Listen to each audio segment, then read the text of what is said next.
Hello student, Sonatori YouTube চ্যানেলে সকলে স্বাগত। গতকাল আমি যে ভিডিওটা দিয়েছিলাম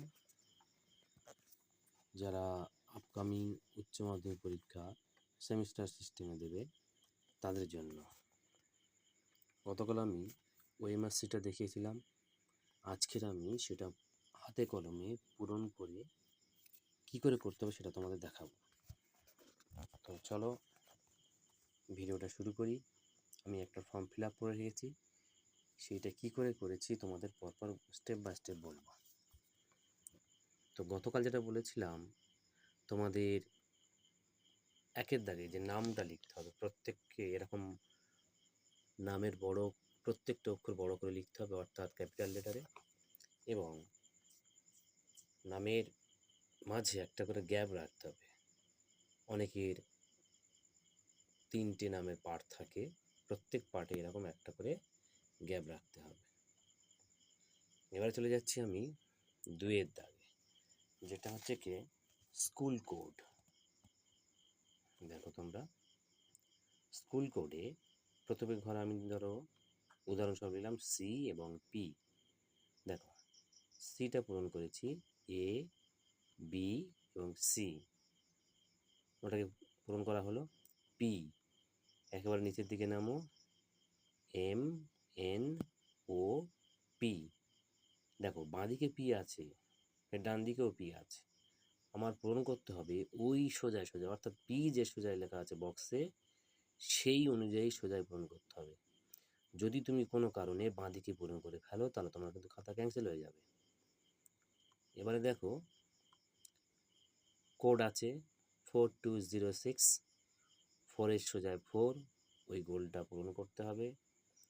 206, যদি কোনো কারণবশত 4 দেখো 4টে আছে, যদি তুমি কোনো কারণবশত ওই যে 4টা দ্বিতীয় ঘরে অর্থাৎ 2-এর লাইনে পূরণ করো তাহলে কিন্তু তোমার খাতা ক্যান্সেল হয়ে যাবে। যে সোজায় 4 লিখলাম সেই সোজায় 4টা আমি পূরণ করব। ক্লাস 11 1 1, 1-এর সোজায় 1, এটা 1-এর সোজায় 1। তারপর দেখো রোল নাম্বার 024, 0 সোজায় লিখতে হবে, অর্থাৎ গোলটা পূরণ করতে হবে। 2-এর সোজায় লিখতে হবে, অর্থাৎ গোল পূরণ করতে হবে, এবং 4। এবারে ডেট অফ বার্থ, খুব ভাইটাল জিনিস। দেখো আমি দিলাম 1-2, অর্থাৎ 12/7/2006। 12 প্রথম ঘরে 1, তারপরে 2, 1টা পূরণ হলো, এরপর 2টা, 7 যেহেতু বলেছে অর্থাৎ 07, তোমার 0টা পূরণ করতে হবে, তারপর 7।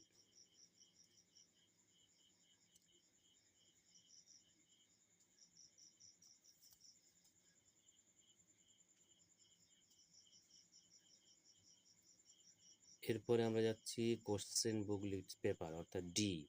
উদাহরণস্বরূপ যদি বলতে পারি ডি, তাহলে দেখো ডি আছে একেবারে নিচে এবং সেটাকে আমরা গোল করে পূরণ করব। এই গেল মোটামুটি তোমাদের প্রথম পার্ট, যেটা তোমরা খুব সন্তর্পণে পূরণ করবে। যদি কোনো কারণে একটা মিস্টেক হয় তাহলে কিন্তু তোমাদের পরীক্ষা ক্যান্সেল হওয়ার সম্ভাবনা আছে। আচ্ছা, এবারে চলে যাচ্ছি আমরা উত্তরের ক্ষেত্রে। দেখো আমি ধরো কথায় বলছি প্রথম 1-এর দাগের উত্তরটা আমার সি, তাহলে আমি সি ঘরে গিয়ে পুরোটা গোল করে দেবো। ধরো 2-এর দাগের উত্তর আমার সি, কিন্তু ভুলবশত আমি বি করে ফেললাম বা এ।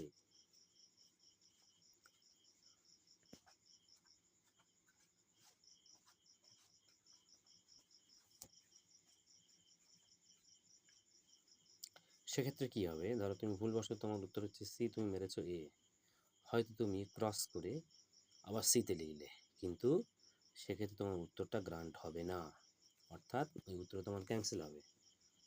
তো খুব ভালো করে তোমরা পূরণ করবে, অনবরত এটা নিয়ে প্র্যাকটিস করবে। আশা করি প্রত্যেকে ঠিক বুঝতে পারবে এবং কোনো অসুবিধা হবে না। প্রথম অসুবিধা, তারপর আস্তে আস্তে কোনো অসুবিধা হবে না। তো এই পর্যন্ত ছোট্ট ভিডিও। পরবর্তীতে আমি প্রত্যেক চ্যাপ্টার ধরে ধরে তোমাদের শর্ট প্রশ্ন এবং বড় প্রশ্ন নিয়ে আসবো। ধন্যবাদ।